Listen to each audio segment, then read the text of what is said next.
late December of 2007, I had just finished writing a screenplay. It was at that time that I decided to spend a couple of hours on the internet to search for any interesting stories that I could write about. As fate would have it, I stumbled upon The Legend of J.C. Brown. After reading a short excerpt from a book written by author Emily A. Frank entitled Mount Shasta, California's Mystic Mountain, I became fascinated by it. The Legend of J.C. Brown is a baffling story about a man who in 1934, at the age of 67, appears in the office of the editor of the Stockton Record newspaper in California and spins a tale about a lost treasure he had found 30 years earlier in 1904 while employed as a geologist with the Lord Cowdray Mining Company of England. 80 eager Stockton residents, including a newspaper editor, a museum curator, a retired printer, several scientists, and other solid citizens, formed a group and planned an expedition for 6 weeks to investigate the tunnel with J.C. Brown. The group would leave on June 19th at 1 p.m. 80 Stockton residents waited at the designated time for their leader to appear. The Stockton police were called in, but no trace of the man was found. He had completely disappeared. But the 80 people who waited in vain for him that June day believed the authenticity of his story, and they believed in the existence of the vast tunnel in Mount Shasta filled with golden artifacts. Writing down the clues I had learned from reading the legend on the internet, I decided to go to the New York Public Library to do my own investigation and see if I could solve the 73-year-old mystery surrounding the man known only as J.C. Brown. I began by carefully researching each of the clues that I had learned from reading the legend. Was there a man named J.C. Brown? Did a company doing business under the name the Lord Cowdray Mining Company of England really exist? Was the company named after its founder? Would I be able to find records for geologists or civil engineers under either of these two names? And finally, would I be able to find a man who was the right age who matched the description? In early January of 2008, my research was beginning to pay off. My analytical approach to solving the mystery was as follows. Was there a man named J.C. Brown? The answer was no. I was unable to find anyone in the United States. The next question I asked was, did the Lord Cowdray Mining Company exist? The answer was yes. I was able to find a record of it. And the follow-up question I asked was the company named after the owner himself? Was there a Lord Cowdray? The answer was yes, there was a Lord Cowdray. Taking the process one step further, I then asked, was Lord Cowdray a geologist like the man in the legend? The answer was yes. Sir Lord Cowdray was also a geologist. Was Sir Lord Cowdray still alive in 1934? The answer was no. He had died 7 years earlier. It was at this point that I ruled out Sir Lord Cowdray as the man who walked into the office of the Stockton Record in 1934 and claimed to be J.C. Brown. I then asked the question, would I be able to find a biography on the life of Sir Lord Cowdray? The answer was yes. It was then that I discovered an autobiography on the life of Sir Lord Cowdray, which I will share with you. Sir Lord Cowdray was born Wheatman Dickinson Pearson on July 15, 1856, at Shelley Wood House, Yorkshire, the son of George Pearson and Sarah Wheatman Dickinson. He was an engineer, oil industrialist, and owner of the Pearson conglomerate.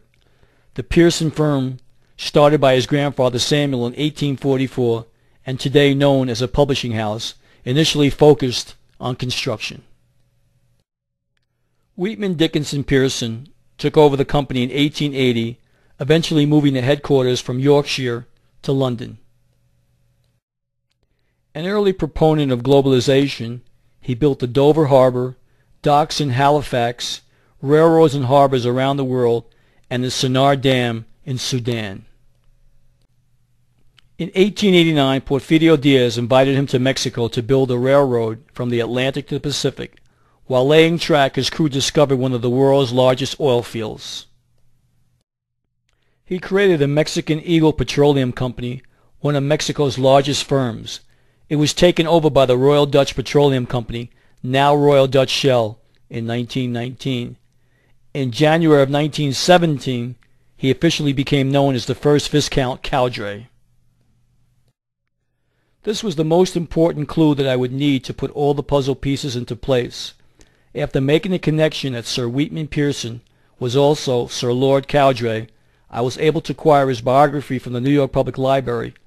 Upon learning of his death in May of 1927, I turned my attention to someone who may have been a lieutenant in his organization. I now began again with a new set of questions. The man in the legend claimed that he worked as a geologist for the Lord Cowdray Mining Company, who appeared in 1934. Could this man have been a lieutenant in the organization? The answer was a resounding yes. Could the man have been a foreigner and have slipped in and out of the country without being detected? The answer was yes. Was there a record of all border crossings, either through Canada, Mexico, or Cuba into the United States, that I could trace? The answer was yes. It was then that I learned that just as a man who claimed that he had spent many years in the employ of the Lord Cowdray Mining Company of England, I was able to use this information to link John Benjamin Body, being the man who appeared in the office of the editor of the Stockton Record newspaper in 1934, claiming to be J.C. Brown. The identity of the man who claimed to be J.C. Brown was really a man named John Benjamin Body. John Benjamin Body, alias J.C. Brown, did in fact work for the Lord Cowdray Mining Company of England. The man was also a geologist by trade and working his whole entire career for the same company. And just as J.C. Brown had claimed, that was reported by the Stockton Record, his net worth exceeded $40 million. After discovering the true identity of J.C. Brown, I was able to track J.B. Body from Mexico into the United States to the Laredo, Texas border crossing. The 1904 date of the border crossing validated the information in the legend. Moreover, it was on that date that Lord Cowdray, John Benjamin Body, W.E. Sayer, and Robert Adams were all passengers traveling on the Mexican National Railroad steamship from Veracruz, Mexico, into the United States together. The records I found for this border crossing was in March of 1904. Their names are all on the list or manifest of alien passengers for the United States Immigration Officer at Port of Arrival. All of the men listed a home residence in Mexico City, Mexico. I then continued to search through all of the border crossings through Laredo, Texas. I discovered that in April of 1907, J.B. Body brought with him 4 other men. 3 of the 4 men were geologists. The names of the geologists were Fred Kleisner, John McLaughlin, and C.M. Yeomans. All of these men were working for the Lord Cowdray Mining Company of England. And there was also a man named John Gilmartin who was listed as a valet for John Benjamin Body. They were all traveling on the same steamship from Veracruz, Mexico into the United States to the Laredo, Texas border. It was then I found something rather interesting. On John Benjamin Body's next border crossing in 1910 into the United States, when asked on the form if he had ever been in the United States, he lied on the form and said no. Then in the following year, in 1911, I discovered another border crossing where Lord Cowdray again accompanied John Benjamin Body into the United States.